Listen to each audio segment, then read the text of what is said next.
Idaho murder suspect Bryan Christopher Kohberger was recently taken into custody after police suspect he may have been involved in the now infamous University of Idaho killings. Investigators say that Bryan Kohberger, 28 years old, may have snuck into the home of several college students and murdered 4 as they slept. The details of the case against Christopher Kohberger are still unfolding. So it's important to keep in mind that all of the statements and claims in this video are purely allegations until the court proceedings have been carried out. That's a process that could take many months or even years. But for now, things are not looking good for Mr. Kohberger or the countless people who were deeply affected by the Idaho murders.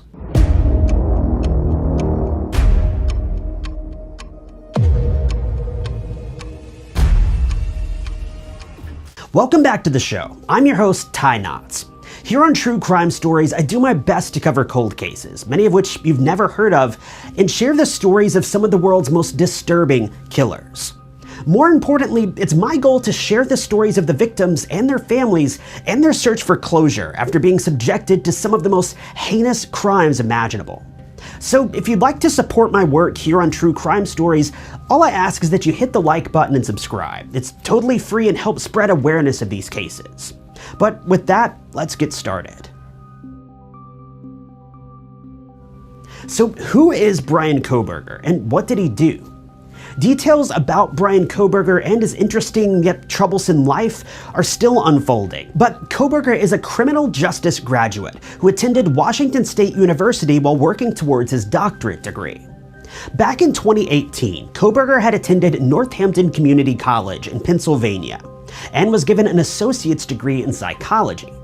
He would later receive a bachelor's degree in 2020 and finally completed his studies back in June of 2022. While he had initially gone to school for psychology, by the time he graduated, he'd achieved a Master's of Arts in Criminal Justice.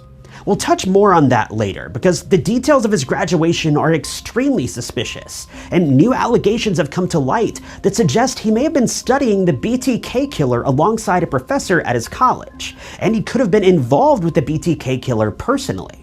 So stick around because you don't want to miss this disturbing development in Kohberger's case.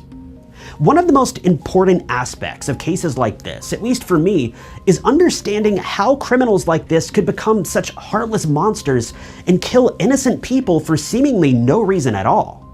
To better understand this question and how Bryan Kohberger ended up becoming a serial killer, it's important to look back at his teenage years or even his childhood to paint a clearer picture. Unfortunately, at the time of making this video, the details of Kohberger's childhood aren't well understood, but a former classmate of Kohberger's high school did reach out to ABC News and shared several horror stories about their time in high school together, as did a few other students who knew him in his teenage years. Bryan Kohberger was never a very popular kid in school.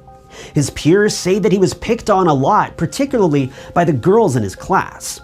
He was known for being overweight throughout his childhood, but Kohberger didn't help his negative reputation when he began to bully other students the same way that he had been bullied all of his life. One former classmate spoke about Kohberger and couldn't recall one good memory of their time together in high school. Kohberger had attended Pleasant Valley High School, located in Brodheadsville, Pennsylvania. Brodheadsville is one of the smallest areas in Pennsylvania in terms of population. As of a 2010 census, the area was home to around 1,800 people, but it was the proud home of the entire Pleasant Valley School District.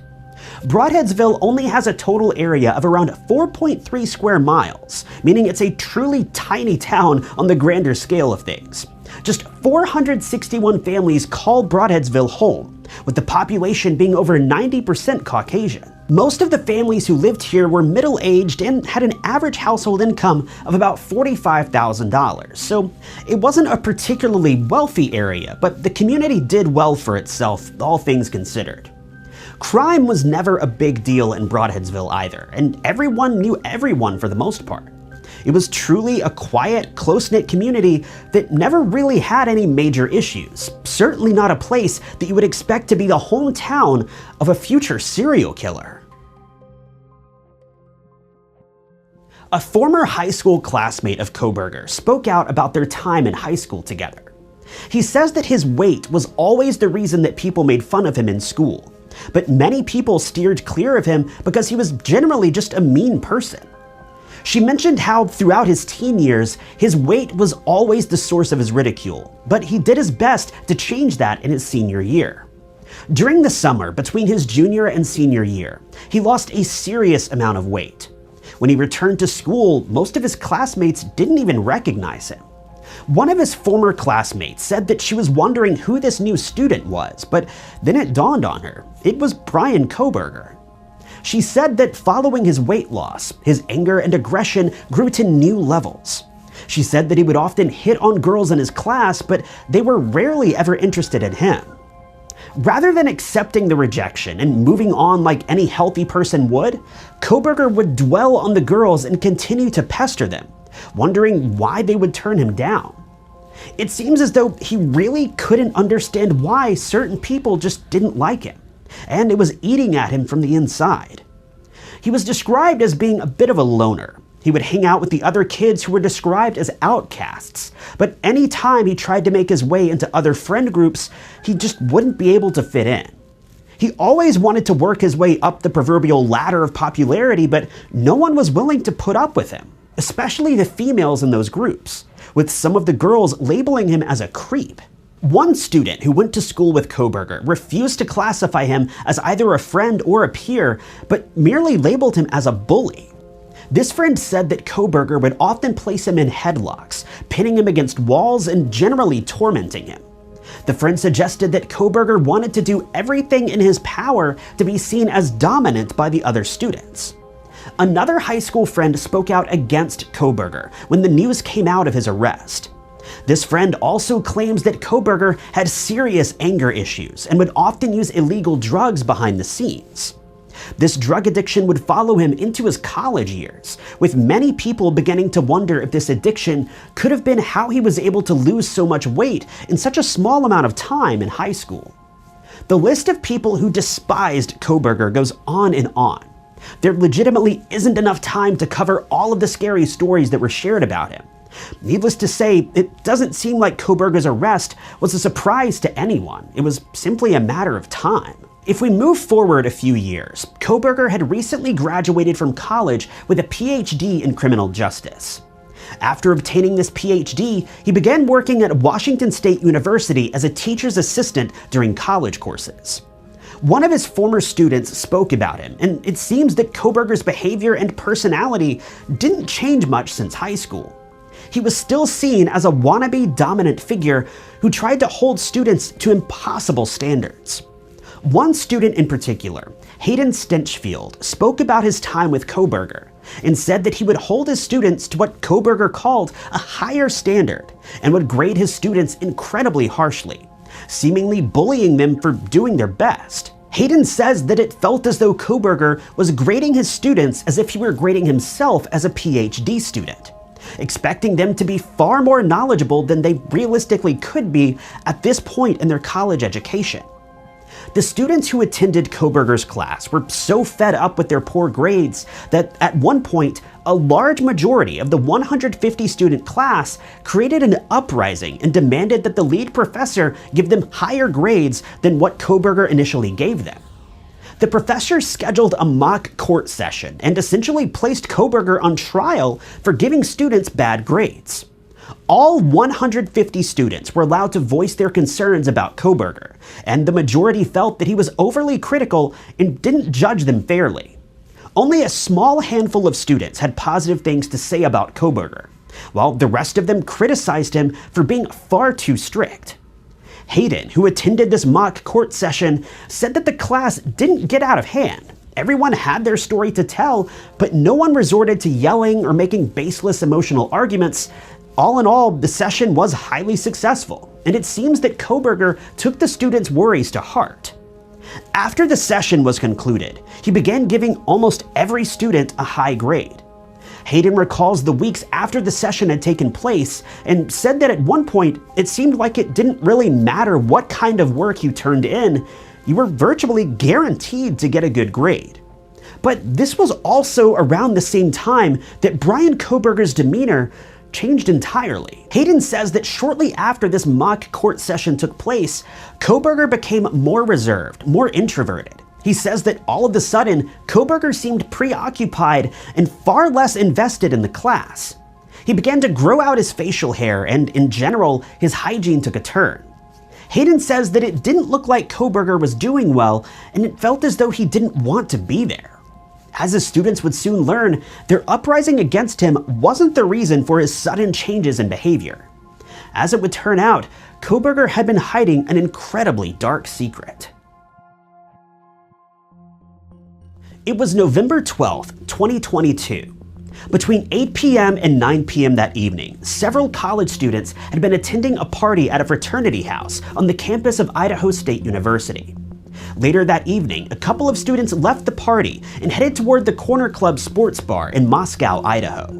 By 1 a.m., several of the students had called it a night and had begun to head back to their dorm rooms or homes and go to bed for the evening. By around 1:45 a.m., it's believed that every student had returned home from their evening out. It wouldn't be until around noon the following day that many of the students would begin to wake up, realizing that something was horribly wrong.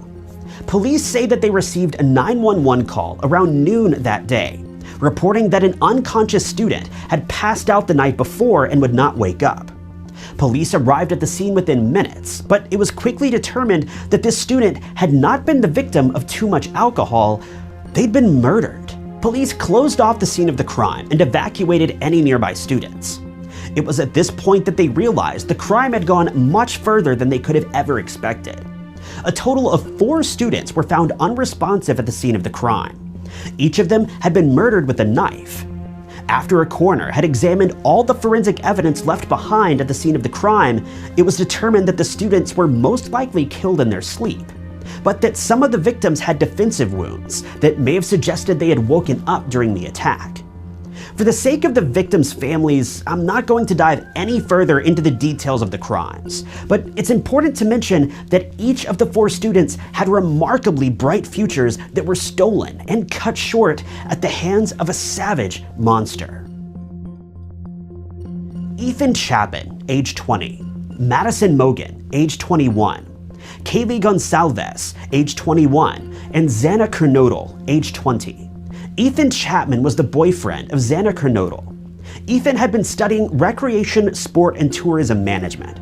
His mother says that he was living his best life at college and had been having a great time during his studies.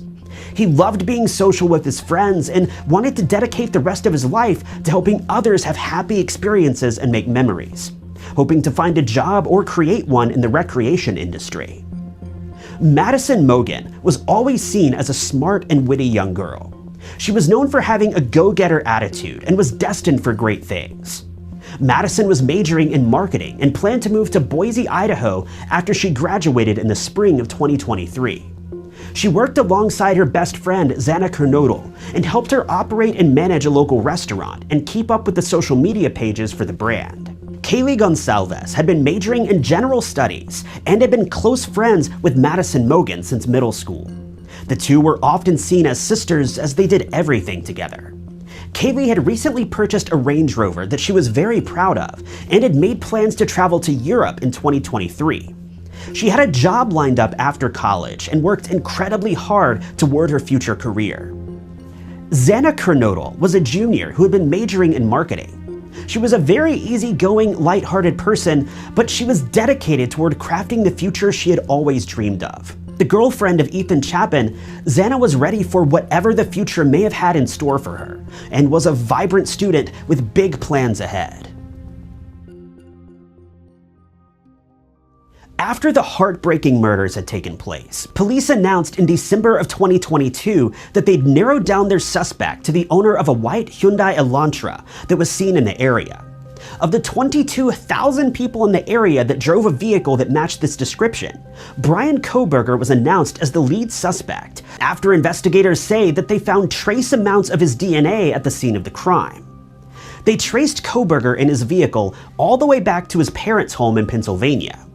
Here, they staked out his parents' house for several days while confirming that he was their primary suspect, later moving in and placing him under arrest on December 30th, 2022. One of the most shocking details that investigators learned after arresting Kohberger is that he may have had a relationship with convicted serial killer Dennis Rader, also known as the BTK Killer. Concerns about this relationship with the killer were voiced by Rader's own daughter, Carrie Rawson. She says that she learned that Kohberger had studied closely with Catherine Ramsland, an expert on the BTK investigation and subsequent arrest of Dennis Rader. Ramsland had crafted a career out of being an expert on serial killers, but Rader's daughter says that Kohberger's relationship may have gone further than simply being infatuated with criminals and serial killers. She posted to Twitter and voiced her concerns that Kohberger may have reached out to her father in the past and may have spoken with him shortly before he committed the Idaho University murders. Rader's daughter says that Dr. Ramsland would know for sure whether or not Dennis Rader had any connection to the Idaho murders, but Ramsland allegedly isn't opening up about this or speaking about the situation publicly. Carrie Rawson says that her father has a lot in common with Bryan Kohberger. She mentioned that Kohberger was a criminology student, but added that her father also has a degree in criminal justice. At the moment, we don't know if there's any real connection here between the BTK killer and Kohberger, but it's certainly a strange coincidence that police will almost certainly look into in the future. Unfortunately, after this video is posted, there isn't any way that I can update with any new details about the case, so I ask that as new details emerge, share them in the comments below so that this video can serve as a source of new information as well as the foundation of information that's already been shared in the case. After all was said and done, Bryan Kohberger's family released a statement and said, "First and foremost, we care deeply for the 4 families who have lost their precious children. There are no words that can adequately express the sadness we feel, and we pray for them each day. We will continue to let the legal process unfold, and as a family, we will love and support our son and brother. We've fully cooperated with law enforcement agencies in an attempt to seek the truth and promote his presumption of innocence rather than judgment of unknown facts and making erroneous assumptions. We respect privacy in this matter as our family and the families suffering loss can move forward through the legal process." With that, we've reached the end of today's story. Don't forget, if you want to see more true crime stories, be sure to hit the like button and subscribe. If you'd like to help out with the operating cost of the channel, you can also click the blue join button below this video, but that's entirely optional. With that said, my name is Ty Knotts, and I'll catch you guys in the next video.